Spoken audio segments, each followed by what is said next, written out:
Steve Maxwell. I'm 63 years young. I've been a professional personal trainer for more than 43 years. I now go around the world basically teaching my exercise system and my health philosophy. I was a martial artist starting from the age of 10. I was involved with the martial art of wrestling. I was a pretty good wrestler. After university, I was looking for something to replace wrestling, and I discovered Gracie Jiu-jitsu about 1989. So I was one of the first Americans to learn Brazilian Jiu-jitsu from the Gracie family. I received my black belt in the year 2000 from the second son of Master Elio Gracie, and that was Helson Gracie. So I've been a black belt now for almost 17 years. It's been a real joy to be training with Jiu-jitsu. I found it to be the real love of my life. And yeah, that's just basically my basic credentials and background.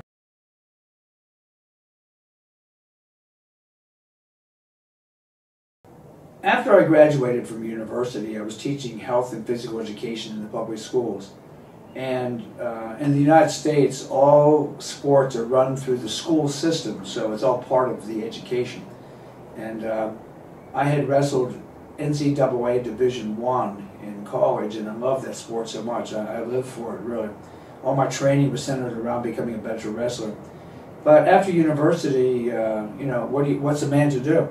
I had a family, I had a job to do, so finding time to wrestle was very, very difficult. I needed something else. So I was always looking, tried Muay Thai, I tried Kung Fu, Japanese karate, various striking arts, but I didn't really enjoy them very much. I really missed wrestling.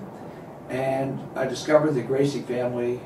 This was 1989. They did a seminar at Hunter College in New York City.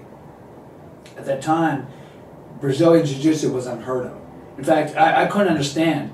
Every time I heard someone say Brazilian Jiu-Jitsu, I said to myself, well, wait, you mean Japanese, right?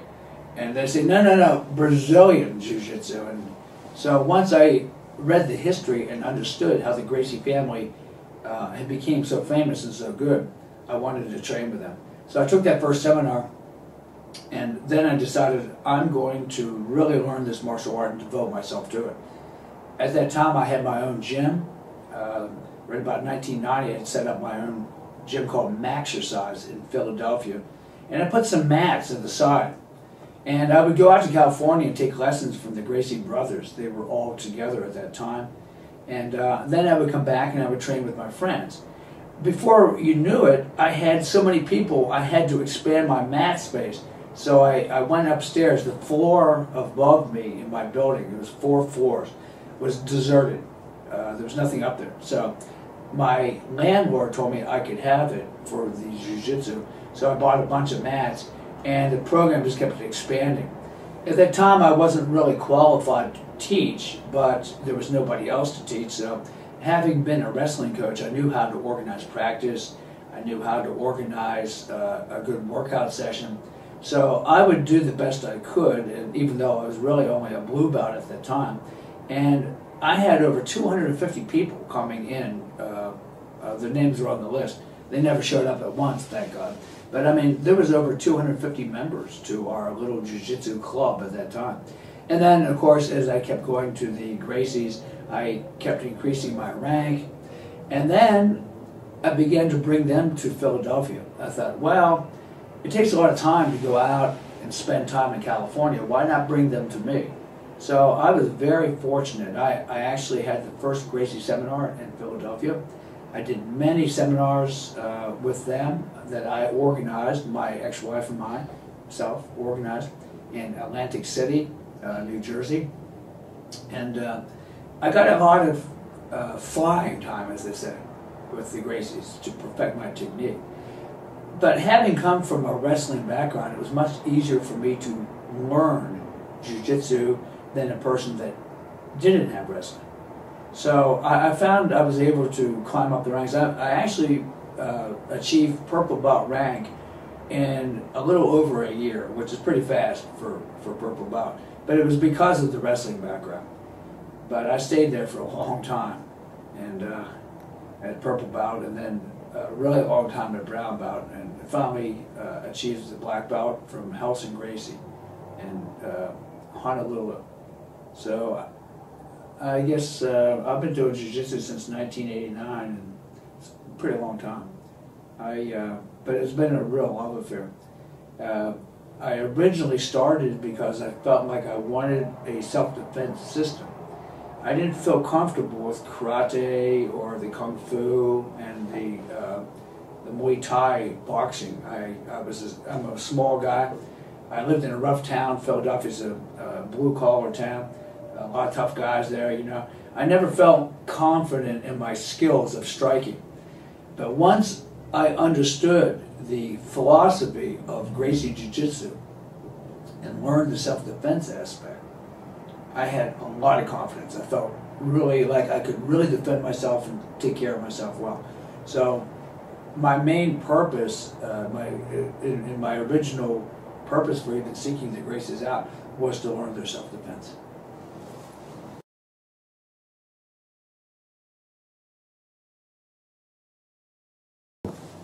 I was very lucky when I first started Jiu-Jitsu. The Gracie family was all one big happy family. Everyone was together. Of course, Master Elio Gracie lived in Brazil, but when I first started, Horion, the oldest son, an unbelievable teacher, best teacher I've ever seen in any field of any subject. I would have to rate Horion Gracie as maybe one of the best teachers I've ever experienced. His brother, Helson Gracie, fantastic teacher. A little bit different in his teaching style, but his self-defense was superb. He had a little bit different technique than his brothers, but he had a lot more experience actually in real street fights. So I felt like his expertise in that subject might have been a little higher level than some of his brothers. I had a chance to train with Rickson Gracie in my early days. The guy was so good, I just didn't appreciate just how good he was at that time. I was still too new to the game to understand. I had a chance to spend time with Hoyler Gracie, and I spent a lot of time with Hoist Gracie. Hoist actually lived with me for a while in Philadelphia, and I had a chance to spend much time with him out in California. And I would say probably Horion and Hoist had the biggest influence on me when I first started learning. And then, of course, later, Helson Gracie. And I was also very fortunate to work with Master Elliot Gracie. Horion started the instructor training program. There was such a great demand for Gracie Jiu-Jitsu in the United States that there was a lot of fake instructors. People putting on the black belts that weren't black belts. Brazilian guys coming up from Brazil and putting, you know, they would be a purple belt when they got on the plane, and mysteriously their belt would change to black by the time they landed in Miami. And so there was a lot of that going on. So Horion wanted to make sure that there was qualified instructors to teach the family style of Gracie Jiu-Jitsu. And the main difference between Gracie Jiu-Jitsu and Brazilian Jiu-Jitsu is the teaching style and the emphasis on the self-defense part of the program, which, as I said earlier, that's the main reason I did it. So all of the brothers were fantastic teachers, but I'd say in my early development, Horion and Hoist were the biggest. And then later I had a chance in the instructor training program. I was the first person to graduate and be certified in that program. And Master Elliot Gracie was there a lot, so I got a chance to actually drink from the source of the well through Master Elliot. And I also stayed with him for a month at his farm in Terrazopolis. That was an amazing experience, those 4 weeks. So I really was very fortunate to have such good mentors and to be able to learn from these masters of Brazilian Jiu-Jitsu.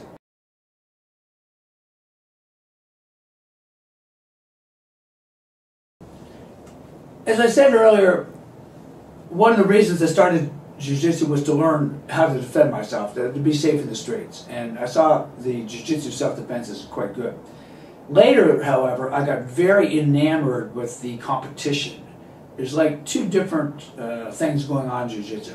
You have competitive jiu-jitsu versus jiu-jitsu, and then you have the self-defense where it's like jiu-jitsu against the rest of the world, basically. So my roots were in the self-defense, but being a kind of competitive guy, I got really into the tournament scene for a long time. I had a team, a competition team. I myself competed in the age group. It's the age group divisions are very fair. It's your weight, your age, and your belt rank, so it couldn't be any more fair. And I won many titles in the competition thing. But recently I see a trend in jiu-jitsu I don't like very much, and that's where it's all sport, sport, sport. There's even high-level black belts who are very good in the sport. They're tough guys, they're incredibly good, but they don't even know the basics of the self-defense, and I think that's a shame, because the stand-up self-defense aspect of Brazilian Jiu-Jitsu is excellent. So I encourage anyone watching out there, even if you're a very good tournament competitor, do yourself a favor and learn the basics of the street defense. It really can give you a lot of confidence. It can back up your game. If you're a teacher, for sure, you want your blue belt and purple belt, white belt students to know how to defend themselves against a bully, a mugger, a terrorist kind of guy. You never know when you might need this stuff.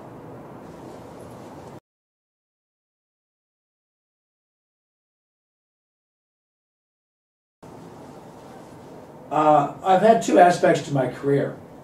One, I was a trainer. I was always interested in personal training and strength coach. And of course the other was playing and competing in jiu-jitsu and being part of not only the competition aspect of jiu-jitsu, but also teaching the basics. And I love both. I have a love of training, but I also have a love for the jiu-jitsu. I was always looking for ways to make myself a better athlete. And I had read about the kettlebell in a strength journal called Milo Magazine, a really interesting strength journal, comes out 4 issues a year. And there was a very humorous article written in there by a guy, a former Russian guy, Pavel Satsolin. And I liked the article so much. I thought it was very funny, but very interesting. And I met him, and we decided to create an organization called the RKC, the Russian Kettlebell Challenge, or the Russian Kettlebell Certification. And at that time, when I first heard about the kettlebell, there were no kettlebells in the United States. There had been in the early days, they called them ring weights. Many German immigrants brought these weights with the big round handle on the top. And they were popular with the old-time strongmen in doing circus acts and vaudeville. They would perform in front of the audiences. And the day before even radio, or before there was television or anything, or even movies, people were entertained often by going to circuses and watching people perform magic tricks, actual live plays, and oftentimes they would have strongmen perform stunts and lifting feats of strength, and the kettlebell favored as part of that. So they were known in the U.S., but most people had forgotten. And there had been a very developed system of kettlebell exercise that had been developed by the Russians for their military and some of their athletes. So I got very interested in this, very curious. And having grown up as a child in the 50s and 60s, of course there was the Iron Curtain, as they say. And we were always curious about what the other side was doing. But because of the politics at the time, anything from the Eastern Europe was very exotic and very exciting to American people. And many athletes were always wanting to find out how the people train. I noticed in the Olympics, for example, many of the Eastern Bloc athletes were just really amazing, really strong and very fit. And I always liked the way their face never showed any emotion. And so when I had the chance to learn about this Russian kettlebell training, I jumped on it. and there was a manufacturing equipment company called Torque Athletic that started making kettlebells. They were the first ones in the U.S. At that time, they were really expensive. And I just maxed out a credit card. I actually spent $10,000 and bought just a whole bunch of kettlebells of every size. And once I understood how to use the kettlebell, I started doing group classes. It was the first of its type in the United States. No one had ever attempted to do group classes with kettlebells.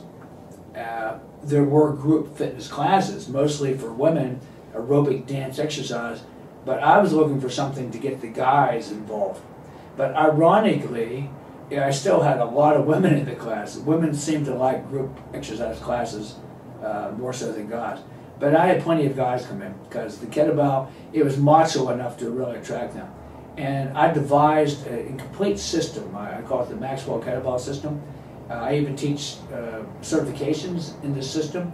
And it's basically on how to conduct group training and also how to teach people to use a kettlebell safely. It has nothing to do with kettlebell competitions or kettlebell sport. It's all 100% on how to use a kettlebell as a training tool to get people healthy and fit, and as an anti-aging tool. So it's a little bit different than the sport. And I call it the Maxwell kettlebell system. So yeah, I was like one of the pioneers in the United States. Certainly the first guy to actually teach group class.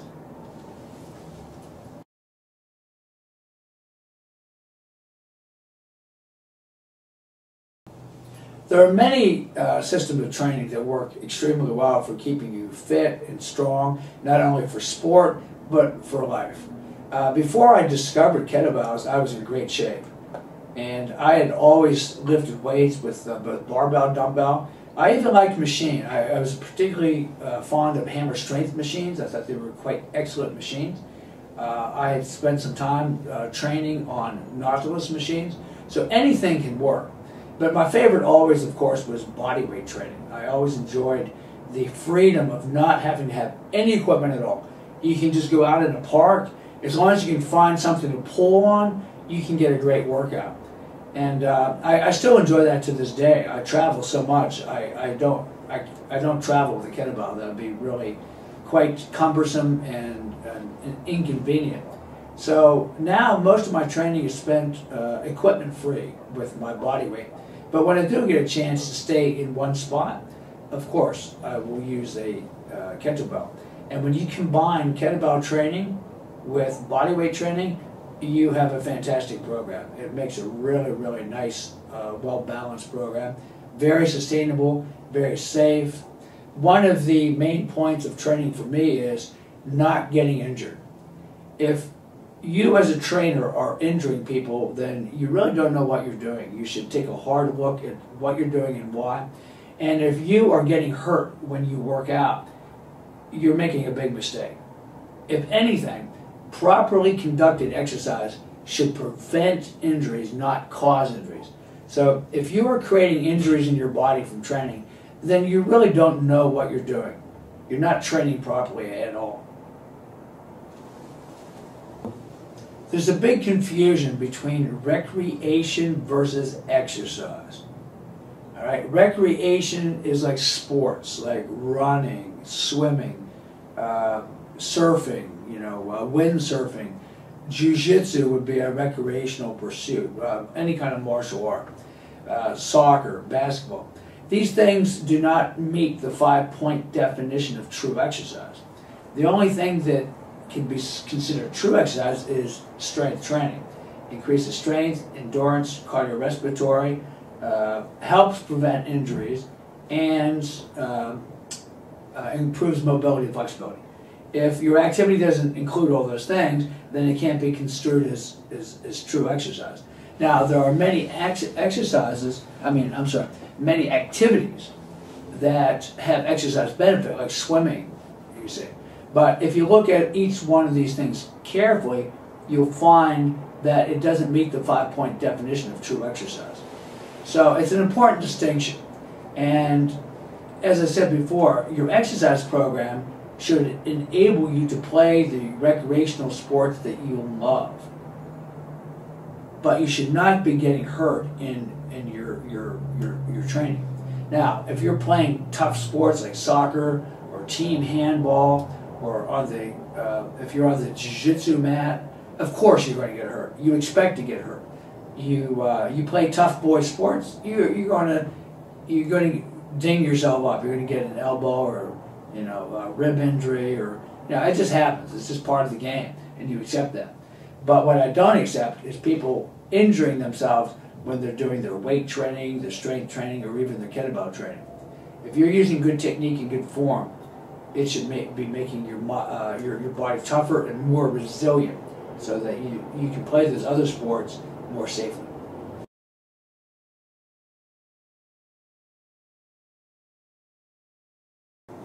I had the opportunity to work with some very high level athletes in the jiu-jitsu game as a strength and conditioning coach.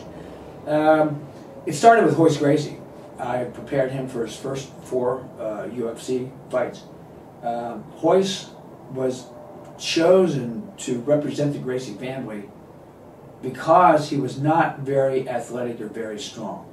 He was tall, he was very wiry and thin, but he was relatively weak, had great flexibility, but when you looked at him, he didn't look like a fighter. He had a very handsome face, really sweet personality, smiled a lot, very easygoing, but he was basically skinny. And Ryan thought that he would be the perfect example of how effective jiu-jitsu can be against people that don't know jiu-jitsu. And Royce definitely proved how effective jiu-jitsu can be by winning those UFCs. It was just an amazing thing. His strength training program was basic strength training exercises. I used the 5-pillar method of the push-pull, both horizontal and vertical, hinging and squatting. His program is very basic. This is actually before the time I got into kettlebells. This is in the early 90s. His first UFC was 93. And I started working with him just prior to that. And we were basically just doing chin-ups and dips and push-ups, body weight squats, just very, very basic body weight calisthenics, just to give him a general strength training. His specific conditioning needs were met on the mat, where he would wrestle multiple opponents. We would line people up in the wall, and every 2 minutes we'd send a new guy in. We call that the shark bait drill. Absolutely brutal drill. So that by the time you've been in that game for 10 minutes or so, wow, you can get really tired. Even if you're an amazing black belt guy, even blue belts can start making you tap because you get so tired, because you just keep putting fresh guys. That was one drill that we used to use. But Royce got his specific cardio conditioning on the mat, and he got his strength needs met with 2 weekly workouts with me using just basic general exercise, because that's what he needed. He needed to improve his arm pulling strength and his pushing strength, because he had very long arms, so it's hard for guys with long arms to push or pull the weight. But I'm very happy to say that we more than doubled his strength from the time he started. In fact, he was about 2.5 times stronger than what he was at the beginning of the program. It doesn't have to be rocket science. Other guys I trained were the Ibero brothers. Both needed a lot of cardio, and they needed a lot of conditioning. The problem was they were so good and so technical that there was no one to push them on the mat, even with shark bait drills. Their jiu-jitsu was such a high technical level, there was no one to really push them. So I had to create an artificial way of simulating what it would be like for them to fight another world-class athlete. For these guys, I used the kettlebell training, and I did kettlebell complexes mixed with pull-ups and core work, and we also did some rehabilitation work. I did separate work for the neck, the wrist and the fingers, and the feet and the calves. But the bulk of the work was primarily with kettlebell complex and pull-ups, because they had a little bit different need than Royce. They needed a more specific metabolic conditioning and cardio work. And then, after they completed the kettlebell complex workout, Then we would have them wrestle. At that point, they were so fatigued that now they had to use 100% technique because they had no energy, nothing now. And they were really pushed. They were really pushed because at that point then, even mediocre jiu-jitsu guys could give them a hard time and put them on the defense, put them in the red. So it was a little bit different training philosophy. But I've been very fortunate in my training career. I had a chance to work with a little bit, not too much. Did a few consultations with Gunnar Nelson, amazing athlete from Iceland. I had a chance to work with Helion Gracie at one point. I've worked with Diego Sanchez in MMA. I had a chance to work with Ronnie Yaya and Hickson Gracie's son, Kron Gracie. So I've been very, very lucky to been able to train these fantastic athletes, and it was really quite pleasurable to work with people of their caliber. A lot of people ask me what is the most important aspect in preparing yourself for a jiu-jitsu season or competition or whatever. Most jiu-jitsu guys are never out of season. There is no season. It's just like year-round, so you're always training. And it differs with each person because everyone has their strengths and their weaknesses. Some guys are really, really strong and have a lot of power, but very poor mobility and poor flexibility. So they should work on their flexibility, maybe not so much strength. Many guys that go into jiu-jitsu are so powerful, they just want to use muscle and power, and they get away with throwing smaller, weaker people around. The problem with that is they will never develop their skill of jiu-jitsu. And the moment they come up against a guy equally strong as them, they will lose because they haven't developed the technique. Master Elliot Gracie told me once that the hardest person to teach jiu-jitsu to is a really, really strong, fit guy. That it's actually easier to teach people that aren't so strong. With jiu-jitsu, I found that there are many chronic overuse injuries. Jiu-jitsu can really mess your posture up, for example, especially if you spend a lot of time in the guard. So you got to do a lot of posture corrective exercises. Oftentimes with submission wrestling, jiu-jitsu, judo, these grappling sports, it's not so much about working the muscles that you use. It's about working the muscles that you don't use to keep balance in the body. So for that reason, I do a lot of, like I said, posture work, a lot of rear shoulders, really important to keep for shoulder health. The grip gets so much work in jiu-jitsu that doing extra grip work often works against you. So I'm very into using a rubber band and opening the fingers and adducting, so working the muscles that open the fingers, working the top of the forearm because you're constantly gripping and overdeveloping the flexors, but nothing for the extensors. So it's all about balance, you see. The hip flexors get extremely strong in jiu-jitsu, but oftentimes the abdominals suffer, or the lower back is not particularly strong. I find a lot of jiu-jitsu guys, their glutes, the gluteal muscles, their butt muscles, are not firing, and they're not very functional. So it's not uncommon for many jiu-jitsu guys to have knee and low back problems. Oftentimes that's the result of having very weak glutes. Knee problems can also be very closely tied in with weak feet and ankles. Because jiu-jitsu is primarily played from the mat, the strength of the feet and the ankles is not taxed as much as it is, let's say, in wrestling or judo. So many guys, their feet and ankles are not particularly strong. So it's all about looking at each individual guy, assessing his posture, looking at his strengths and his weaknesses, and working from there. So there's no such thing as a set program that's good for everybody. It's just not true. Guys with good strength and have poor endurance, they need to work on their endurance. Guys that have great endurance but are really weak, they need to work on building absolute strength. So, you know, when I would train people, I would do an assessment, and then I would come up with an individual program for each fighter.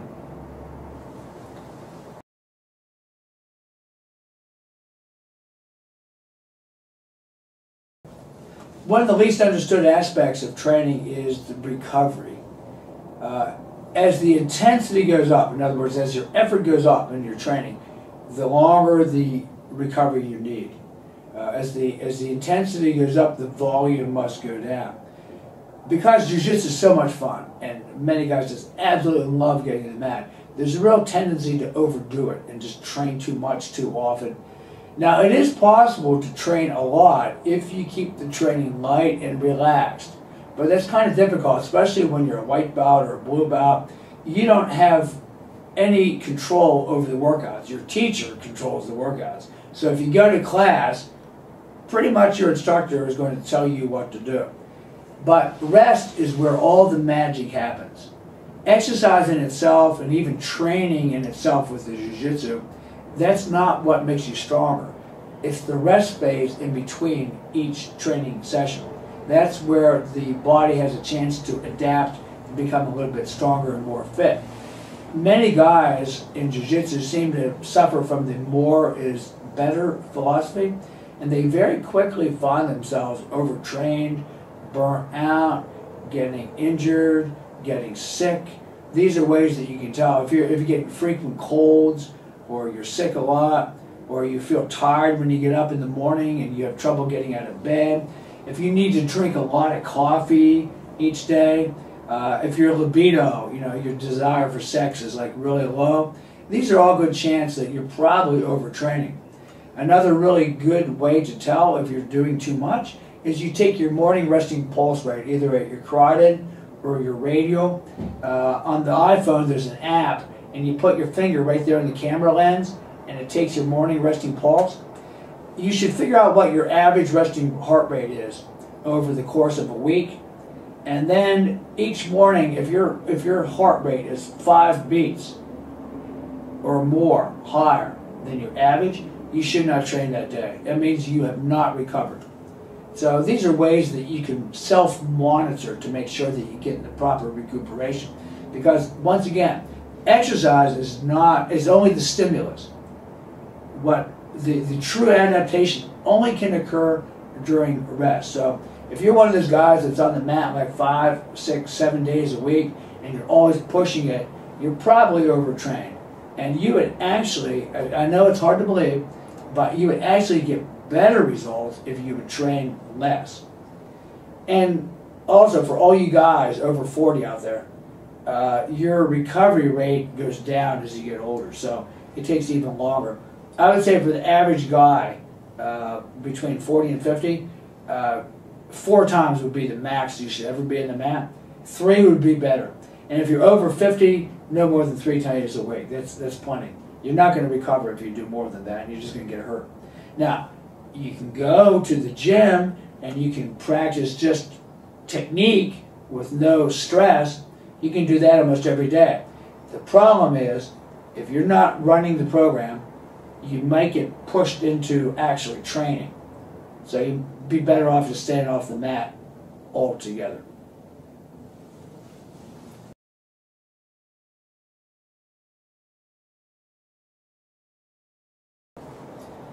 A very important aspect of health, of course, is diet. You need to have a good, nourishing diet if you want to be strong and healthy. There's no way around it. You want to avoid those fast foods. You want to avoid the sugars. You want to avoid the trans fats that are in a lot of modern product. So I personally advocate for all my athletes, and myself, I'm very strict in this, is I try to avoid all processed food as much as possible. Anything in a plastic wrap, bottles and cans, I prefer to stay away from that as much as possible. Now, I know sometimes it's not possible, but I try to steer away. And the bulk of the food should be fresh fruits and vegetables. If you're eating a lot of good fresh fruit and a lot of good fresh vegetables, you're probably pretty healthy. But I know some guys that don't eat any at all. It's unbelievable. Some people come to me and I have them list their diet, and I'll see that they have no salads, no good fresh or cooked vegetables, no fruit at all. It's like, wow, man, you're really missing a lot of benefit there. Many athletes try to make up for a poor diet by using supplements. I don't believe in supplements at all. I used to believe. I used to spend a lot of money on supplements. As a matter of fact, I used to spend $325 a month. That's a lot of money. $325 a month on supplements. And you know what? I felt better when I quit. I finally just quit. I read some very negative research about vitamins, and I realized I was just wasting my money. I believed all that ad copy in some of the health journals and magazines, and it's mostly just complete nonsense. And I didn't notice one difference when I stopped taking the supplements. If anything, I actually felt better. And there's this big push for protein, protein, protein. Yes, a hard-working athlete who's training a lot could use slightly higher level of protein, but it doesn't need to be that much. You can easily get your protein needs met with just normal food.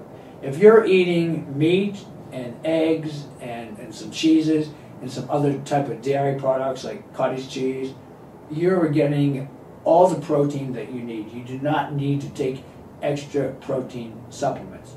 And I'm not in favor of eating a lot of small meals. I think 3 basic meals, in some cases even 2, is all you need. If you are constantly eating every couple hours, you are overburdening your digestion. Your digestive system never gets a rest. It's a chronic state of digestion. You want to avoid that.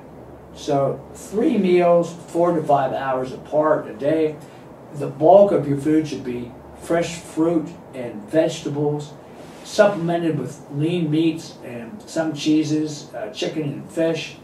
And for people that are lean and use a lot of energy, a good starch meal. What's starch? It could be any kind of grain or rice or potatoes or sweet potatoes, something like this. If you're fat, you need to create a deficit. You don't need starch. If anything, you need to eat less, and in order to encourage your body to burn the excess body fat. But that's my basic take in a diet. It's actually pretty simple, really, and it's just basically goes back to eating, just good wholesome food. And it's very easy to find that food in Europe. I found the food in Poland to be absolutely delicious. So that, for you Polish athletes, there's no excuse to not have a good diet. Good food was very easily found when I stayed there.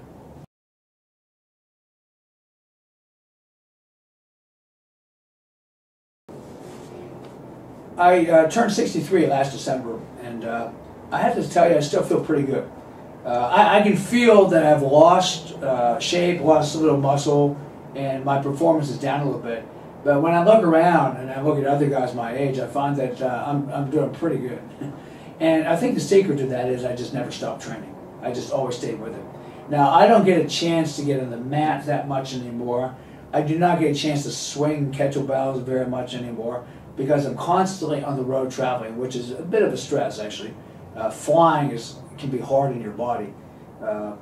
Just the act of flying in an airplane at elevation and breathing the air and so forth can be a bit of a stress. But I make sure I get a lot of sleep.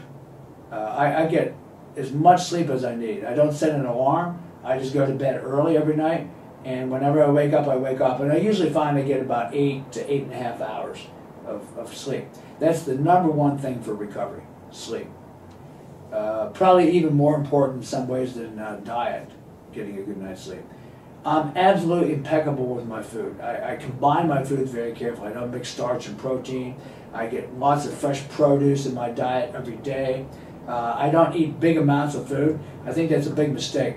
A lot of people eat a lot, but they don't really digest it because they eat too fast. And a lot of that food sits in the gut and doesn't even get digested. And that really overburdens the system. So I eat carefully. I chew my food very carefully. Drink plenty of liquid and water. And I never stop training. Never stopped. I always, throughout my whole life, would work out. My workouts have gone down in intensity a little bit because I find I don't recover quite like I used to. And every single day I do some form of joint mobility. As a matter of fact, there's the Russian Slavic health system that even many Russians and Polish people do not know. I learned it many years ago. Wow, it's fantastic. So your own native health system is one of the best in the world. I also mix in Chinese Qigong. I like to do a lot of crawling and other type of mobility drills. I think this becomes even more important for guys once they get 40 years old and beyond, to do lots of daily mobility drills. I still do some yoga and some flexibility work. Probably should do a little bit more, actually. It was always one of my least favorite things to do. Most guys hate stretching, but I do stretch, and I do try to fit it in. And I do like running. I do realize that running doesn't meet the 5-point definition of exercise, but as a recreation I find it very enjoyable. It does confer good cardio benefits, so I still go out and run, but nice and slow, and I really emphasize the breath in the breathing. That was something I discovered relatively later in life, that I was using a dysfunctional breathing. I've studied breathing very carefully, and I'm very strict now with nasal only breathing for my daily regimen, and only during extremely heavy, exhausting exercise will I'll allow myself mouth exhale, but you should never inhale through the mouth, always nose. And this is a big mistake many people make, and it's very much tied into aging and your energy and your general health. If you're a mouth breather or you use dysfunctional upper chest breathing, you're doing yourself great harm. So all these things tied together has allowed me to remain pretty fit and pretty strong. I almost never get sick. I can't even remember the last time I was sick. I occasionally, due to travel stress, I'll get like a little cold last couple of days. Just fast and I don't eat, and then I'm right back, to normal health again. But yeah, these are some of the things that I've done to keep myself well preserved. And I teach these in many of my seminars, many of these health techniques that I've learned over my 50 years of training.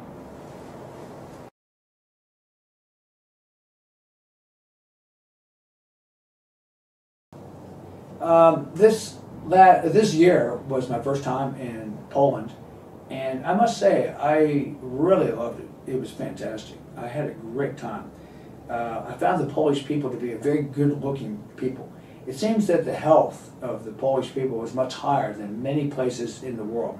I think it's because you haven't been ruined by a lot of the fast food industry, like in the States and even China and parts of Asia. It's terrible what's happened to the people. But in Poland, it was like a little pocket of people that have great health habits, really, really good food. The women are all beautiful, the men are all strong and handsome. It was just a real pleasure to be there. And at my seminars, I never saw so many fit, healthy people in all my life. So I love coming back to Poland. It was very enjoyable for me. I find it a really, really good place to be.